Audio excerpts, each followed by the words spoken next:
Birds of Prey #0, written by Dwayne Swarzynski, art by Romano Polinar. This is essentially Black Canary post Team 7 pre meeting up with everybody else, and it just shows how she meets up with all of them. So, again, 1 year ago, Team 7 has apparently wrapped up, and we see her fighting some goons in the Iceberg Lounge, and she's saying, like, man, I just wanted to forget everything about Team 7, forget Kurt, the man I loved, but I knew I couldn't do that. I had to follow his voice egging me on. And then we get a flashback to how we got here, and basically there was a basilisk terrorist who was trying to buy some sort of mutagenic bomb, and Black Canary had tracked the transaction down to the Iceberg Lounge. That's where it's going to happen.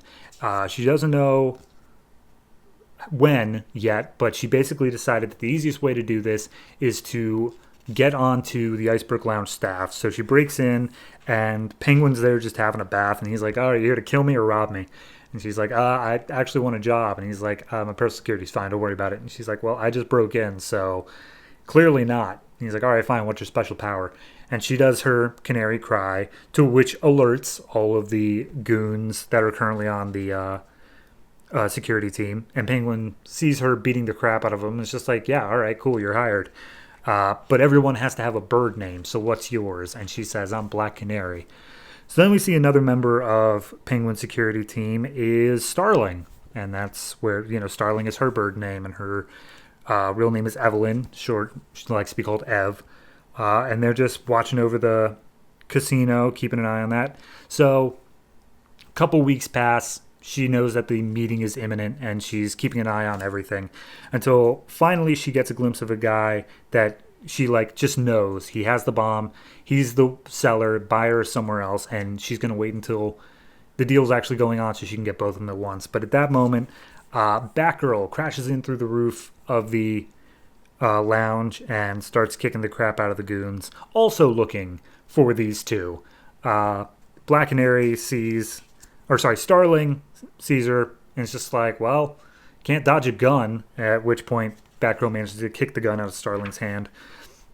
And both Black Canary and Batgirl start getting into a fight, but Black Canary knows, like, hey, we're on the same side, so she tries to get Batgirl thrown out the window to get alone with her just long enough that she can whisper, like, "I'm undercover, you idiot." So at that point, they look over to the nearby docks, and they see the buyer is getting away on a speedboat because he's been spooked away from the whole thing. So Black Canary goes after the buyer as Batgirl goes back in for the seller. Canary lets loose her canary cry because, it's a speedboat. There's not much she could do otherwise to keep up with it. Guy jumps out in the water as his boat literally gets torn apart, and Black Canary brings him back to shore. And then inside the building, Starling has Batgirl at gunpoint, and Penguin saying, like, "Shoot her in the head, do it already." To which point Black Canary finally breaks her undercover, and it's just like, "Starling, Ev, do you trust me?" And she's like, "No, I don't really trust anybody." And she's like, "Okay, neither do I. So now do we have a bond?" And she's like, "All right, fine, whatever. What do you want?" And she's like, "Look, we're all looking for doing the right thing here. That guy was going to kill a whole bunch of people, and Batgirl's on the side of good as well. So let's all say we're on the right side here." And finally, Starling's like, "All right, fine, whatever." Starts putting down her gun. To which point Batgirl has to prove, like, "Oh, I could have disarmed you anytime I wanted. I just wanted to make sure you guys were on the right team." And so they take the buyer and the seller and drive away on a different speedboat as Starling provides cover fire. And then we get a page of Black Canary saying, like, "Oh, the right team. Maybe I do want to join another team." And then we get one final page reveal. 6 hours later, Starling is sitting at a diner on the phone with some mysterious figure saying, "Hey, I got fired. What do you want me to do now?" And we see that Kurt Lance, a.k.a.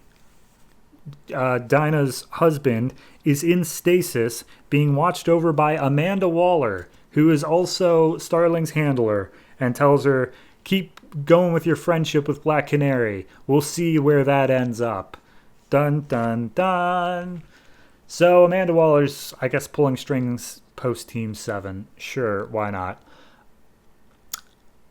It's okay. I mean, it's not. Here's the thing, I'm not getting the origin to any of these characters.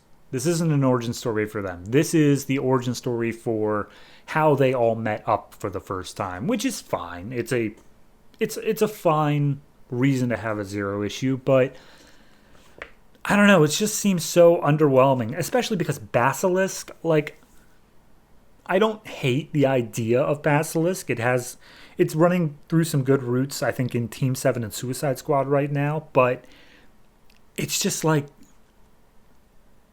that's what did it, is that like all of them were just like, not even Starling. Starling was just like, yeah, I guess I don't want to have a lot of people die. That's good enough reason. I don't know. It just seemed a little underwhelming of that the big threat was just, oh, we're just here to stop a. I mean, it was a bomb, but it was just, it seems low stakes compared to like how the Justice League came together or how like Stormwatch or any other team really. This one was just like, yeah, we all just happened to be looking at the same sort of bust. So overall, I'd say this one is it's a 6.5. It's not incompetent. It's decently well done, but it's just not great in any regard.